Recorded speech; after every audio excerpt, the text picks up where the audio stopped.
The last time we saw the Gregory party in Euclidia, that mysterious colony beneath the sea, we found our friends in happier circumstances than they have enjoyed for some time. Jerry and Joan went on a sightseeing tour of one of the mammoth natural caverns under the ocean, one of the giant rooms which have been used by the Euclideans to house their weird city. And there they saw strange sights, not unique and terrifying scientific devices, but natural things, pigs and chickens, green grass and tall trees. The most surprising things possible for this world beneath the water. Their pleasure lasts but a few moments, however, as G-47 takes Jerry away. Mrs. Gregory and Captain Bradford find Joan very worried. I do not like it, Mother. G-47 may harm Jerry. Oh, I think not, Joan.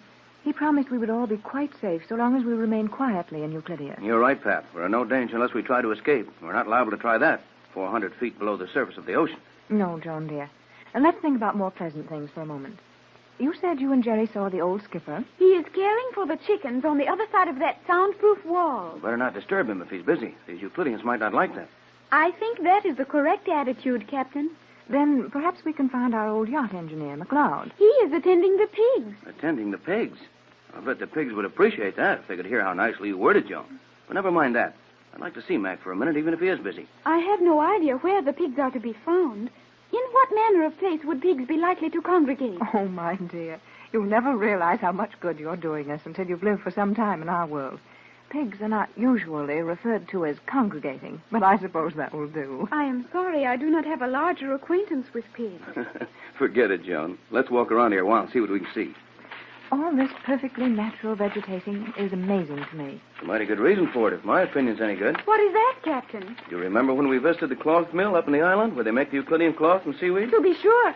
I conducted you to that room. Who could forget that place? Where the machines made such a frightful clatter you could hardly hear yourself think. That's what I'm getting at. When we stumbled into that room, we had been walking without making a sound, opening and closing doors without a sound, riding in noiseless elevators. Then all at once that terrific din struck our ears. It was all done for a good reason. Precisely, Captain Bedford. As you so promptly surmised at the time, those machines were deliberately made noisy to aid the Euclideans in retaining their normal sense of hearing. Well, I'm sorry to have been so stupid about this, but I'm finally getting the idea. All of this naturalness, cows, trees, noise when we walk, all of these things are kept here in their natural state so that the Euclideans will remember how to behave when their time comes to go out into our world. I am glad we will be allowed to see things as they are in your world. All of my life, until you came, was spent up in the island, and there everything was artificial. Even our food was strange in comparison to what I now know as normal food. I think this atmosphere is good for all of us, Joan. We can keep up our spirits a lot easier among things we understand. Yeah, that's all right, but let's not forget that these Euclideans are just as dangerous and just as watchful in this weird undersea city as they were on the island. I would like very much to explore some of the other large caverns. The others? Are there others, Joan? Yes, the submarine commander explained to Jerry and me that this is only one of 13 such chambers. Do you know what is in those other caves? No, Mother. Let's go and find out. I would enjoy that, but I do not want to leave Jerry here. We're certainly not getting anywhere this way. Don't be too sure of that. We're on one of those noiseless steel runways now. So we are, and I believe it leads upward. Well, let's take a chance and go up on it. Perhaps we can come out on that balcony again, and this time we'll watch everything that's to be seen and plan our tour. Hello there. Pat, did you hear that? Well, I did hear something. Perhaps Jerry is calling us. Jerry never saw the day he could make a noise like that. Hi, over there. Hello. Tex, that sounds like McLeod. That's who it is, and he's coming this way. Is this gentleman the engineer from your yacht, Mother? Yes, dear.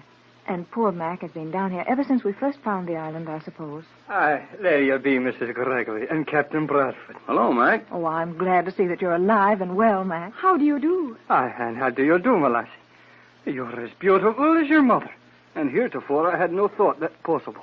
Well, thank you, Mac. I see you're diplomatic as ever. More so, Mrs. Gregory. I've got a bit of a job here now that requires no little diplomacy. I thought you had something to do with pigs now, Mac. Pigs they are, and a fine task it is to handle them. But even so, it's no on the easy side compared to marine motors. What did I tell you about the old skipper, Mother? Now you can see that Mr. McLeod likes his pigs better than he did your yacht. Why, Mac, that's treason. If that good treason, make the most of it. I never want to leave this place again. Mac, you're not serious about this thing. You wouldn't actually stay here through choice. I would that, aye. Everything is perfect here. Even the sunlight is regulated properly, so my pigs get a right amount of it every day. I was trying to explain that to Jerry. Sunlight? What do you mean, Mac? The artificial sunlight we use here in the domestic animal sector.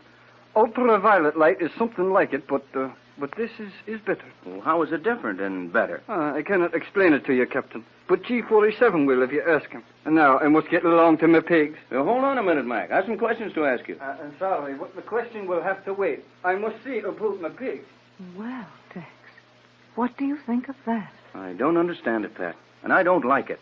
McLeod was one of the best marine engineers who ever held a ticket for all engines and all oceans. And he loved the sea and an outdoor life more than any man I've ever known. Yet he seems content to stay here with the Euclidean pigs. That's the very thing I'm so afraid of. The thing I've tried to warn you against all along. It's so easy to find things attractive in this sort of life. Yet we know it's wrong. The whole purpose of this hidden colony is wrong, and we must keep ourselves from liking it, no matter what we have to do. I do not understand you, Mother. This part of Euclidia is exactly like your world. No, it isn't exactly like our world, Joan, and I think I know what your mother means. This artificial sunlight apparently has the same results as real sunlight, but it isn't real. Oh, nothing here is real. Did you say nothing? Oh. Well, where did you come from? From whence did the heavens come, or the sea, or the sands of time? Well, who are you? I'm called Cheops, the builder. This is getting back into my ancient history days. I thought they found your tomb in the center of the Great Pyramid. That was Cheops the First, whom the Egyptians called Khufu. From the building of the first or Great Pyramid 5,000 years ago, the blood of Cheops has come down through the centuries. Until now, I, Cheops, the builder of Euclidia, stand before you as the architectural wizard of the world. I'm beginning to understand your position here. In your modest way, you are letting us know that the responsibility for the marvelous construction in this weird colony rests on your shoulders. No, only a fool would carry a burden on his shoulders. I carry them with my intelligence. Well, maybe you're right, but there must have been some strong backs and willing shoulders somewhere along the line when all this construction went on. Now we reach the point which caused me to appear before you. I was studying in my laboratory behind this wall when I heard your careless remark. If we have been mistaken in the nature of our conversation, the fault is entirely mine, Cheops.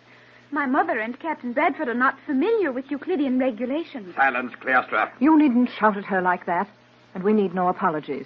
What is the reason for appearing out of nothing and giving us your history? Careful, Pat. You need not warn the lady, Captain Bradford. There is little harm in the desperate prattle of one who is driven to nervous expressions of complete helplessness. We're not helpless. Please, Mother, it will avail you nothing. You have not forgotten your Euclidean training, Cleostra. Now, if you will allow me a period of silence, I will correct your erroneous impression as to the reality of certain things in Euclidia. We feel that the whole thing is mighty unreal. You'll never change that impression. You may change a great number of your opinions while you are on Euclidia, my precious captain. You have said that your sunlight was not real. We know it isn't. Sunlight doesn't penetrate 400 feet of water and the rock and steel roof and walls of these caves. You see all about you evidence that our sunlight will do everything that can be done with the light and heat of the sun. Yes, we see that all right, but what will the effect of this artificial light be on future generations? How long can you sustain life under these conditions? That you must ask Thales, as the production of electrical energy is within his province. However, for your immediate information, Thales has established the fact that this light in which you now stand will prolong the span of human life to well over a century. Tex, do you suppose that's possible? Well, we sure can't prove that it isn't possible. I have heard the scientists speak of experiments along those lines, and they have been most successful. Precisely. As for the reality of the construction around you, these arches, pilasters, bridges, and walls, which I have designed and created, will retain their present form and usefulness for a period of 50,000 years. 50,000 years? How can you prove that? You are a man of science, are you not, Captain Bradford? Well, I thought I was until I came here. At least you will recognize the value of one of my construction materials. I have unearthed the greatest secret of the ancient engineers. I have tempered copper. Tempered copper? But scientists have been trying that for thousands of years, and they've all failed miserably. You will enter my laboratory. I wish you to see a little experiment with the tempered copper. Enter. And just as easy as that, the door is open for us. I suppose the plain wooden floor is for the usual purpose of keeping in tune with the normal things in our world. Precisely. You, Mrs. Gregory, will stand there. You there, Cleostra. Now, Captain Bradford, will you step over here with me? That's a sheet of copper foil you have there, isn't it? No. foil is much heavier. This sheet of copper leaf is 1/10,000th of 1 inch in thickness. Well, that's getting it thin, all right.